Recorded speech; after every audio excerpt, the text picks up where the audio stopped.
Hello everyone, welcome to information channel. ज्ञान की दुनिया में आपका स्वागत है। इन्फॉर्मेशन चैनल की इस सीरीज एक्सप्लोरिंग गुजरात के इस बार के वीडियो में हम देखेंगे गुजरात की इकोनॉमी के बारे में। तो हमारे आज के वीडियो का टाइटल है इकोनॉमी ऑफ गुजरात। जिस तरह भारत एक कृषि प्रधान देश है, उसका एक राज्य गुजरात, वो भी कृषि के हिसाब से काफ़ी महत्वपूर्ण राज्य है। कृषि गुजरात का एक प्रमुख व्यवसाय है। कृषि से बहुत बड़ी संख्या में गुजरात के लोग जुड़े हुए हैं, डायरेक्टली हो या इनडायरेक्टली। गुजरात बहुत ही बड़ी मात्रा में कृषि पर निर्भर है। गुजरात के अंदर प्रमुख तौर पर कपास यानी कि कॉटन को उगाया जाता है। गुजरात न सिर्फ भारत का बल्कि पूरे एशिया का एक बहुत ही बड़ा कॉटन उत्पादित क्षेत्र है। कपास के अलावा गुजरात में मूंगफली, आलू, गन्ना, खजूर, गेहूं, चावल, करीब करीब हर किस्म की फल, सब्जी और कठोर उगाए जाते हैं। कृषि के साथ साथ यहाँ पर कृषि के सहायक व्यवसाय के तौर पर पशुपालन भी काफ़ी जोरों शोरों से किया जाता है। पशुपालन यहाँ की ग्रामीण जो इकोनॉमी है उसका एक बहुत ही बड़ा हिस्सा है। गुजरात जो है वो भारत का सबसे बड़ा दूध उत्पादन करने वाला राज्य है। गुजरात में आई हुई अमूल डेयरी जो है वो न सिर्फ भारत की बल्कि पूरे एशिया की सबसे बड़ी दूध उत्पादित करती डेयरी है। इंडस्ट्रियल सेक्टर की बात करें या कहूँ कि गुजरात की इकोनॉमी की बात करें तो कृषि है, कृषि पशुपालन तो दोनों एक ही कैटेगरी में आते हैं। कृषि है, पशुपालन है, साथ ही इंडस्ट्री है और सर्विस सेक्टर, इन तीनों ही विंग पर वो बहुत अच्छे से गुजरात ने काम किया हुआ है। गुजरात की इंडस्ट्रियल सेक्टर की बात करें तो गुजरात में कपड़ा उत्पाद, वेजिटेबल ऑयल्स, नमक हो, केमिकल्स हो, जैसी बहुत सी डाइवर्सिटी यहाँ पर मौजूद है। डायमंड कटिंग के और पॉलिशिंग में गुजरात का बहुत बड़ा नाम है। न सिर्फ भारत में बल्कि पूरी दुनिया में डायमंड कटिंग और पॉलिशिंग में गुजरात का नाम है। करीब दुनिया में हर रेडी होने वाला जो डायमंड होता है उसके अंदर 80 से भी ज़्यादा प्रतिशत डायमंड गुजरात में ही तराशा हुआ होता है। गुजरात के अंदर सूरत जो है वो प्रमुख है, उसके बाद मोरबी है, भावनगर है, जैसे छोटे छोटे एकम भी है जो डायमंड कटिंग और पॉलिशिंग करते हैं। तो ये भी एक बहुत बड़ा यहाँ पर एक व्यवसाय है। सीमेंट और टाइल्स की बात करें तो सीमेंट और टाइल्स के अंदर भारत के अंदर मैंने कहीं पढ़ा था कि भारत के अंदर जितनी भी टाइल्स बनती है उसमें से 80% टाइल्स जो है वो अकेला गुजरात में आया हुआ मोरबी बनाता है। मोरबी शहर के अंदर इतनी टाइल्स उत्पादित होती है। सीमेंट है, टाइल्स है, ऐसी बहुत सी चीज़ों में भी गुजरात का नाम है। और नमक की मैं बात करूँ तो नमक भी कुछ ऐसा ही है। भारत में उत्पादित होने वाले 100% नमक में से 90% नमक का उत्पाद अकेले गुजरात ही करता है। जामनगर शहर के पास आई हुई रिलायंस इंडस्ट्री, पेट्रोलियम इंडस्ट्री है, वो ग्रास रूट लेवल की पूरे विश्व की सबसे बड़ी पेट्रोलियम रिफाइनरी है।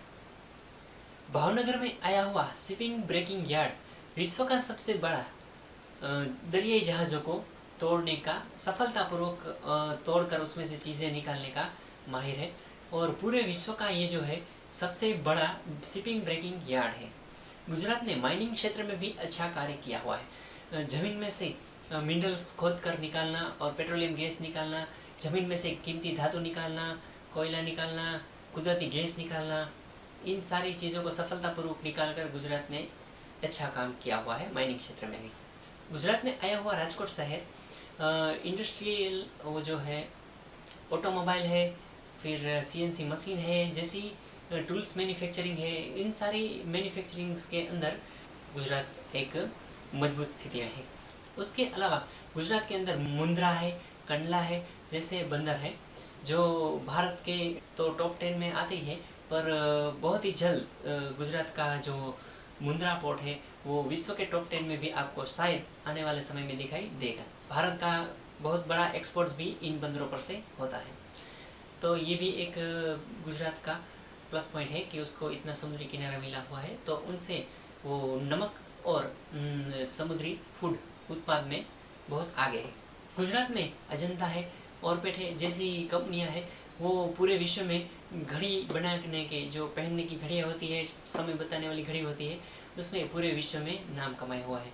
गुजरात टूरिज्म की बात करें तो अमिताभ बच्चन ने एक कैंपेन चलाया हुआ है खुशबू गुजरात की।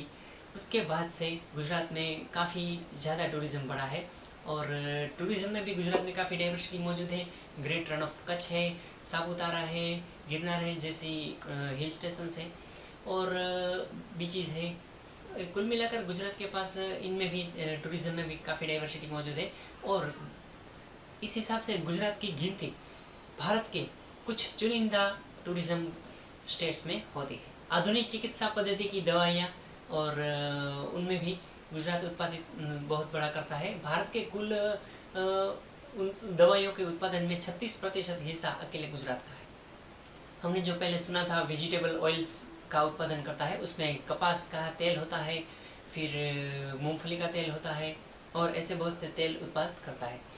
उसके अलावा जो केमिकल्स एंड फर्टिलाइजर है उसमें भी भारत के करीब 36% हिस्सा अकेले गुजरात का है। तो नमक में 90% और सीमेंट में भी बहुत ही बड़ा योगदान है। ये और ऐसी बहुत सारी industry and service sectors Gujarat provide करता है जो कि एक बिन हरीफ कुछ इस प्रकार की है कि बिन हरीफ गुजरात एक अपनी इकोनॉमी को आगे बढ़ा रहा है। काफ़ी सालों से 2002 से लेकर 2012-13 तक पिछले दशक में गुजरात ने बहुत सारी चीज़ों में अपना प्रभुत्व जमाया हुआ है। गुजरात की इलेक्ट्रिसिटी की बात करें तो वो भी एक इलेक्ट्रिसिटी सरप्लस कैपिटल है जिसमें रिन्यूएबल एनर्जी का बहुत बड़ा उपयोग गुजरात करता है। तो इलेक्ट्रिसिटी उत्पादन में भी गुजरात का एक बहुत बड़ा योगदान है। पिछले दशक से गुजरात एक सस्टेनेबल इकोनॉमी के तौर पर आगे बढ़ रहा है। गुड इंफ्रास्ट्रक्चर यहाँ पर मौजूद है, इसीलिए 2014-15 में भी जो फॉरेन डायरेक्ट इन्वेस्टमेंट हुआ था वो गुजरात में बहुत ज़्यादा हुआ था। सस्टेनेबल इकोनॉमी, स्थिर गवर्नमेंट और अच्छा बढ़िया सा इंफ्रास्ट्रक्चर कुल मिलाकर आने इन्वेस्टरों का पहला चॉइस रहा है और इन सारी अपॉर्चुनिटीज़ को देखते हुए आने वाले साल में भी गुजरात बहुत सी तरक्की कर सकता है, ऐसा दिख रहा है। तो इसी आशा के साथ कि गुजरात आगे और तरक्की करता रहे, मुझे दीजिए इजाज़त। देखते रहिए information channel. See you again, bye bye और सब्सक्राइब करना मत भूलिए। Thank you for watching, bye bye.